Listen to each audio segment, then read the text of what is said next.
لا ماوەی یەک ڕۆژدا نرخی دۆلار بە شێوەیەکی چاوەڕوان نەکراو بەرز بووە. هەر 100 دۆلارێک 6 بۆ 7,000 دیناری چووە سەر. دۆلاری شین لە ڕۆژی دووشەممە تاکو 150,000 و سپیش بۆ 145,000 دینار بەرز بووە. بەڵام ئەمڕۆ سێشەممە بەهای 100 دۆلار لە دەوروبەری 146,000 دینار جێگیر بوو.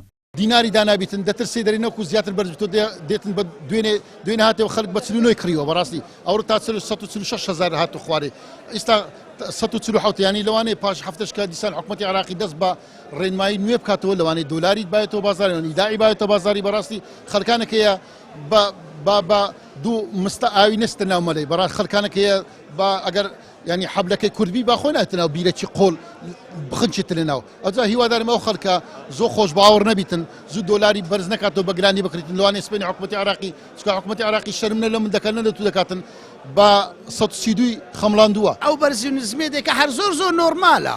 1000 دینار هەردەستی و دادەبەزی لە بۆ دۆلاری یعنی هیچ نییە کاکە خەرک با مشەوەش نەبی خەرک با نەکەتە قرت و فرتیز نییە 1000 دینار دادەبەزی 2000 دادەبەزی هەردەستی ئەوە کێشە نیە برا پەیوەندی بەسەر ڕاست ئێستا پەیوەندی بەسەر و سەرە سارەوە هەیە یا پەیوەندی بە برێ تەشکیلکردنی حکوومەتی عراقیەوە هەیە بەس ئەوە نۆرمالە تشتێکی وا دۆلار هەردەستی و دادەبەزی ئەوە لە هەموو دنیایەوە هەیە.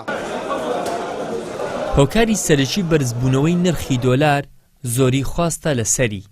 ئەمەش بۆ ئەوە دەگەڕێتەوە کە عێراق لە سەرەتای ئەم ساڵەوە سیستەمی ئەسیکۆدای پەیڕەو دەکات. بەپێی سیستەمەکە هەر بازرگانێک کاڵا هاوردە بکات و بەشداری سیستەمی ئەسیکۆدای نەبێت عێراق پارەی پێنادات. هۆکارەکەی زیادبوونی خواستە ئەو خواستەش لەلایەن بەشی زۆری بازرگانەکانەوە دروست بوو. بۆچی بازرگانەکان ڕویان لە بازاری ڕەشی دۆلار کردو هۆکارەکەی دەگەڕێتەوە بۆ ئەو ڕێکارانەی کە حکوومەتی عراقی لە سەرەتای ئەم ساڵەوە دەستی پێکرد و ئەیش سیستەمی ئەسیکۆدایەوەتە هەر بازرگانێکە کاڵە هاوردە دەکات بۆ ناخۆی عێراق ئەگەر لە سیستەمی ئەسیکۆدا بەشدار نەبێت ئەوە لە مەنەسەکانی عێراقەوە دۆلاری پێ نادرێت کاتێکی دۆلاری بە نرخی فەرمی پێ نەدرێت بازرگانەکان ڕوو دەکەنە بازاری ڕەش.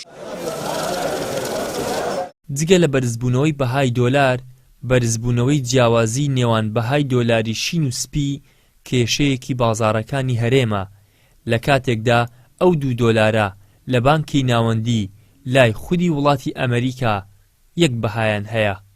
داوا دەکرێت لایەنی پەیوەندیدار بە تایبەت بانکی ناوەندی چارەسەرێک بۆ ئەو کێشەیە بدۆزێتەوە کە زیانی بە هاوڵاتیان و کاسبکاران گەیاندووە.